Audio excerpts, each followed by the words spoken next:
course. In the meantime, I have to be a little bit more circuitous.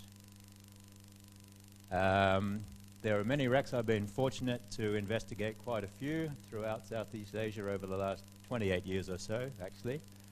It's a little hard to find those that are directly related to Temasek, but there will be one. There's a few others that are indirectly related, and some that seem to be not related at all, but in actual fact, because of the island network basis of trade, they are related, and they're certainly close to the routes that were taken by the various old ships.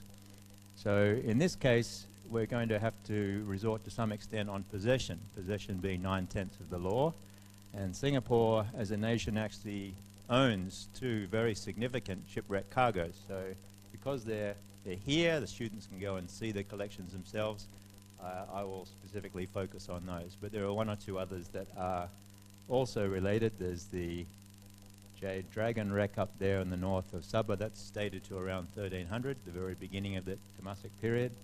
It was carrying a cargo of Longchuan Celadon, the greenware, in a Southeast Asian lash lug vessel, but it was probably bound from China down to Brunei or Santabong, so not likely to have traded with Singapore at all. Others that possibly did, and certainly others that have sailed past. So first of all, this one, everybody's aware of it now, the Belitung wreck. John's mentioned it several times. This appeared in the newspaper back in 2004. And it was when Sentosa Development Board was first discussing with the owner of this cargo, a German company who had been working under license in Indonesia to excavate the Belitung wreck. It was found in 1998. There were 2 seasons. It was first excavated, almost an emergency excavation, because there was looting by the fishermen that had first discovered the wreck. Then they had to stop work for the monsoon, and then they started again. I was lucky enough to be involved in the excavation when they started again in 1999. And it's famous for various reasons. The ones that are pointed out in this particular newspaper article are repeated again and again. There's an international exhibition in New York as we speak, and they highlight such things as this blue and white dish. It's the oldest intact blue and white dish in existence. There's little shards have been found in China, but that's a dish that is very much experimental. It's using the cobalt that was imported from Persia in the 9th century. They produced a few pieces, and then it wasn't reproduced, certainly wasn't produced for export until right into the middle of Temasek period, strangely enough. Around 1323 is the earliest possible date for the blue and white mass export, the UN blue and white. Then you have that cup.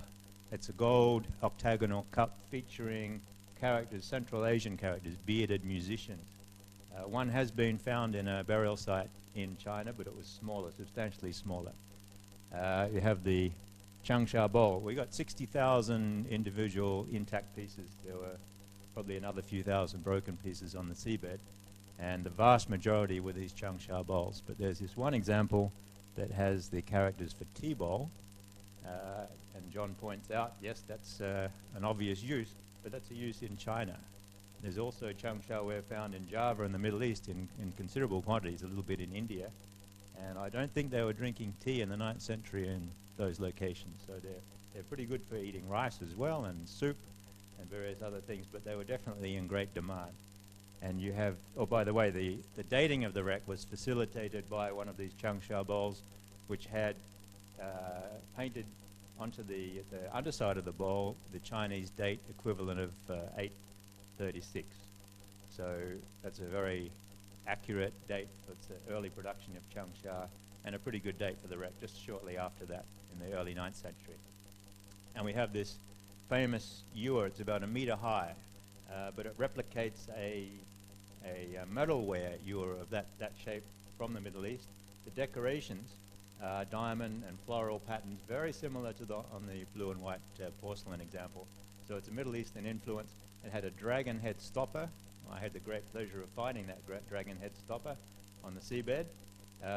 As an aside, the ewer itself was looted by fishermen, and it was only after we'd found the stopper and somebody came down from a village and said, by the way, there's this interesting piece, would you like to add that to your collection? And Seabed Explorations then negotiated with the fishermen and bought that. a very significant piece, probably right up on the top level of significant artifacts from the wreck. Was purchased from the fishermen, so it rejoined the collection, thank heavens.